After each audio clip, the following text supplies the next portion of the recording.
This is the classic ace assembly. Do you really know the four aces? If not, I'm going to reintroduce you to them. We have the hearts, the diamonds, the clubs, and my leader card, ace of spades. So we're just going to take each ace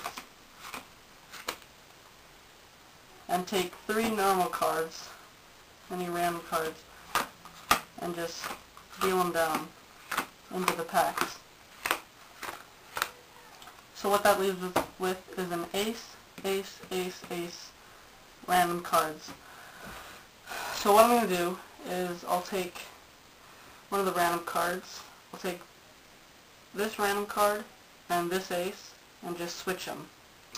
Again, take this ace, this random card, switch them. Take this ace and this random card and switch them.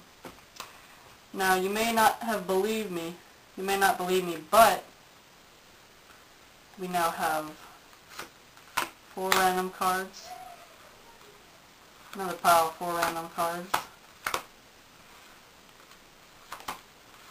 once more random cards, and like I said, I really did switch over to clubs, diamonds, hearts. That's the classic ace assembly.